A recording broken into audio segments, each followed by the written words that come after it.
예, 안녕하세요. 저는 박리나 변호사라고 하고요. 법률사무소 승리의 대표 변호사로 있습니다. 이혼 전문 변호사로서 이혼 사건을 특히 많이 담당을 하고 있습니다.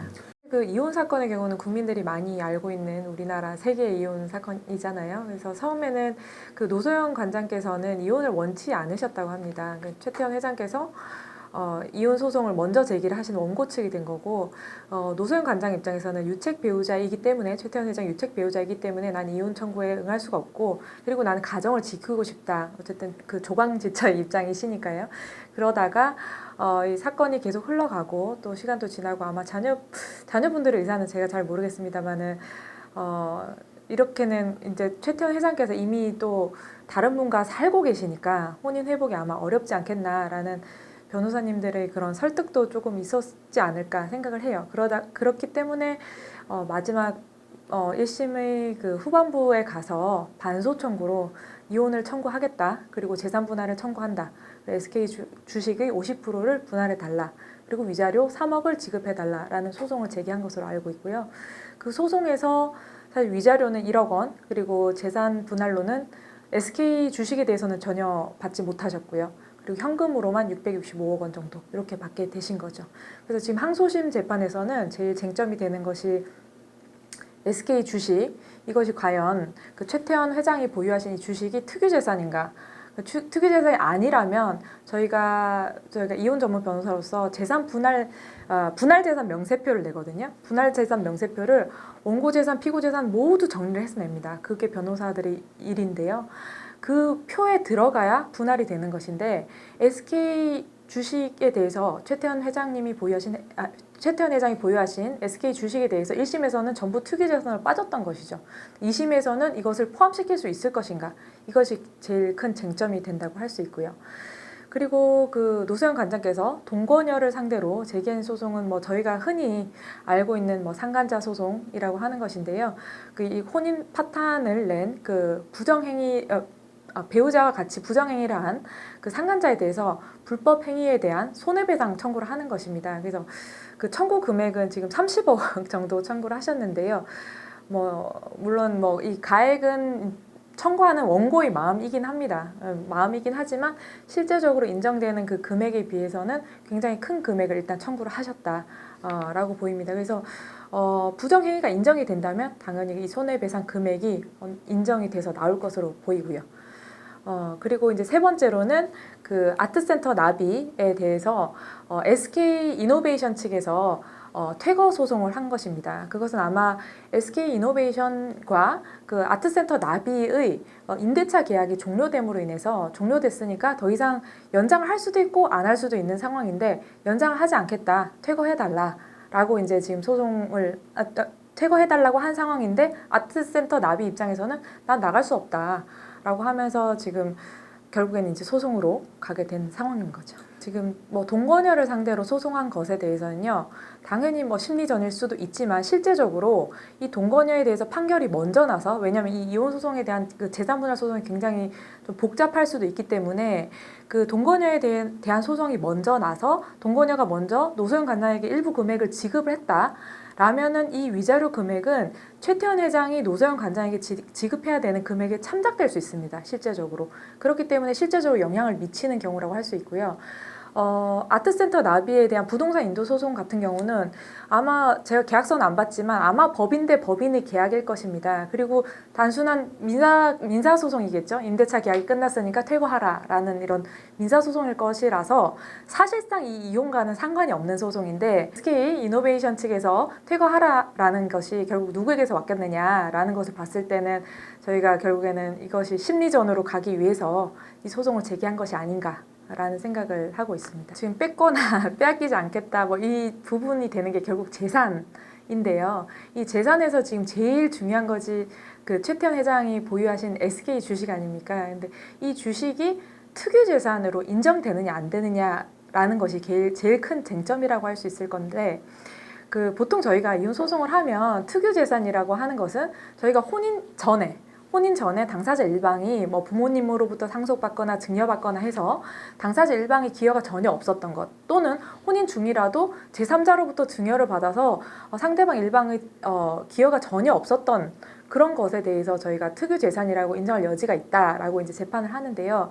저희 재판을 하다 보면 언제 상속을 받았다 하더라도 혼인 기간이 상당 기간, 굉장히 긴 경우에는 그 재산을 유지하는데 기여가 있다. 그리고 실제적으로 기여를 한 경우도 있고 그렇기 때문에 그것을 특유 재산을 꼭 봐야 하는가에 대한 여러 가지 쟁점이 있습니다. 그래서 이 사건의 경우에는 SK 주식, 그러니까 SK 회사를 일군 것에 대해서 이 노소영 관장 측의 기여가 있었느냐, 그 부분에 대해서 그 담당 변호사님들이 얼만큼 입증을 하느냐에 따라서 재산을 더 많이 가져올 수 있지 않겠는가라고 저는 생각을 하고 있습니다. 아마 1심 판사님들께서는 그 SK 주식에 대해서 이것은 배우자 상대방 배우자의 기여가 없다. 그래서 이것은 특유 재산이다.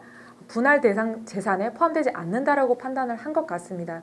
그 부분에 대해서 저는 조금 의문을 제기하고 싶은 상황인 것이고요. 그 자녀들이 그 탄원서를 하셨더라고요. 그 자녀들 세 분께서 하루 간격으로 이렇게 다 탄원서를 제출하셨는데, 사실 저희가 이혼 소송을 진행을 하면 가족들의 탄원서는 뭐 잘 제출하지 않거나 믿지 않거나 하는 경우가 많습니다. 왜냐하면 부모 중에 일방이 자녀에게 부탁을 해서 쓰는 경우가 많기 때문에 그런 것이거든요. 그런데 미성년 자녀의 경우에는 특히 그 사고가 미성숙되었기 때문에 쓰는 탄원서 내용을 판사님이 믿기가 어려운 것이고요. 그런데 지금 같은 경우에는 이 세 분 자녀분들이 다 성년이고 지금 굉장히 나이가 있으시고 세 분 자녀께서 항소심에 와서 이렇게 탄원서를 다 썼을 정도로, 그리고 뭐 물론 탄원서 내용은 알 수가 없습니다. 그렇지만 그 내용에서 굉장히 그 내용이 구체적이거나 구체적이어서 지금 뭐 노소영 관장의 그 기여에 대해서 어느 정도 확인을 하거나 노소영 관장이 그런 억울한 부분을 입증할 수 있다면 이 재판에도 영향을 미칠 수 있는 요소가 된다라고 생각이 됩니다. 대법원까지는 잘 안 가고요. 대법원은 사실 법률심인데 뭐 법률을 잘못 적용하는 경우는 사실 드물기 때문에 사실심인 2심까지 하지만 뭐 3심까지 가는 경우도 종종 있습니다. 심리 불속행이 되긴 하지만요. SK 주식을 만약 이전을 받게 된다면, 노소영 관장이 SK 주식 이전을 받게 된다면 그 보유 지분 정도에 따라서 어느 정도 그 주주로서 영향을 미칠 가능성은 있어 보입니다. 그렇기 때문에 최태원 회장께서 이것을 절대 방어하려고 하시는 거고요. 그 결국에는 두 사람의 그 재산 분할 부분이 결국에는 그 SK 그룹의 그 역사와 사실 관련되어서 진행될 수밖에 없지 않나 싶습니다. 왜냐하면 사실 국민들도 어느 정도는 그 SK 그룹의 그 생산 과정에 대해서 인지하고 있는 부분이 있잖아요. 그런데 그 부분에 대해서 노 관장의 기여가 제로다, 전혀 없다라고 한다면 이게 국민 정서에서도 전혀 맞지도 않을 뿐만 아니라, 저희가 재산 분할 소송을 진행을 하면 아무리 뭐 40년간, 50년간 가정 생활을 진행한 가정주부라 하더라도 상대방 일방이 일군 재산에 대해서 물론 기여도의 측면에서 차이가 있을 수는 있지만 특유 재산으로 그 재산 자체를 100% 뺀다? 이것은 잘 없거든요. 그래서 판결에는 재산 분할 대상에는 포함을 하지만 기여도는 당연히 최태원 회장께서 많이 가져가시고 노소영 회장의 기여가 적을 수는 있어도 그 전체를 분할 대상 재산에서 뺀다는 것은 조금 이례적이지 않나, 저는 그렇게 생각하고 있습니다.